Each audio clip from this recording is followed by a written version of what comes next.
Have you ever mistaken jet engines for a celebratory fleet? Air Force supremacy and naval dominance are extremely powerful, so much so that sometimes the infantry isn't even there. I'm getting curb stomped by 3 bombers! Even outside of gameplay, because Roblox is a totally realistic platform, the Air Force and Navy are massively big parts of any modern military force. I mean, just look at this one. Now, this infantry really sucks. Okay, maybe I was wrong. Most engagements between the infantry and either the Navy or the Air Force typically involves getting shoved into the forever box by unguided bombs and Tomahawk cruise missiles. For example, remember the North Korean gun that fired on the USS Wisconsin? The Wisconsin fired 9 different 16-inch cannons, packing a 406 mil round each at that one singular 155 mil gun.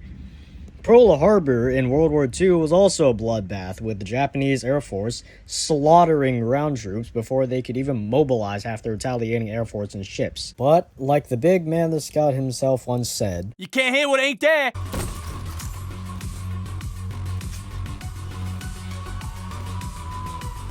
So yeah, let's talk about that. Can't see with this stupid gender reveal on my face. The Air Force and Navy basically has you cosplaying as a new god for a maximum up to 20 minutes, with bombs technically capable of hitting 300,000 degrees Celsius and cruise missiles designed to delete outposts like Command-Z's shortcut. But the Scout said you can't shoot what's not there. That's where electronic warfare comes in, playing as plane with antenna, helicopter with antenna, drone that has no antenna but instantly outclasses every other antenna. Electronic warfare is better explained with tree diagrams where Lockheed Martin says it either directly jams signals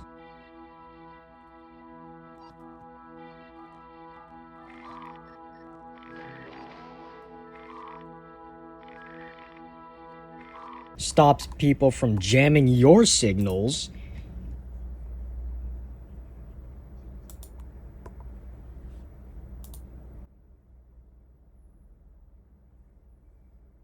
and allows you to change signal frequencies whenever you want to.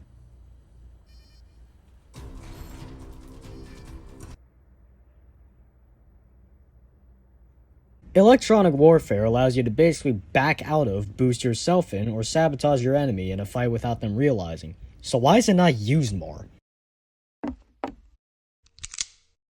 Look, no matter how much they try to telepath you, bullets are stronger than wavelengths, and no way in hell am I choosing a helicopter with a finicky antenna over a helicopter with 20 rockets. So electronic warfare does very indirect damage. Why does that matter? Well, here we are, Railwood Stadium, and somewhere inside, our guitar. Come on. 7.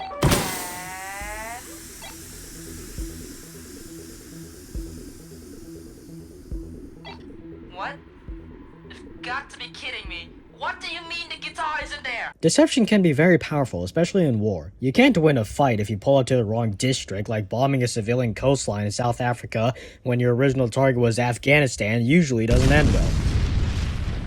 The reason electronic warfare is so cherished is not because it helps win a fight with a bigger gun. It collects information and gives away red herrings, which on its own can already win a fight. The general basis of this is that naval dominance and air superiority dominate in direct combat, while electronic warfare makes preparation and evasion easier. But for you morons that think electronic warfare can be utilized in combat, it can't.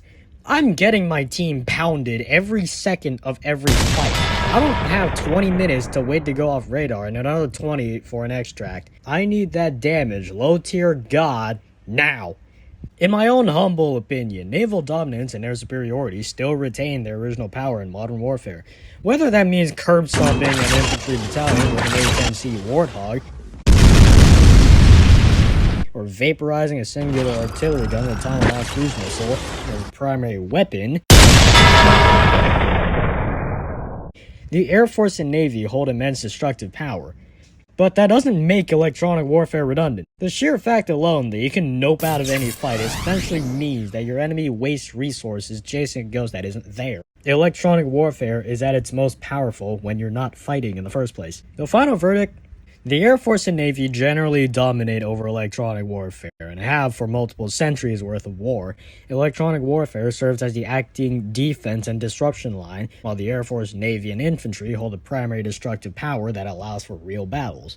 Meaning, yes, the Navy and the Air Force are still very effective when pitted against electronic warfare sabotaging capabilities.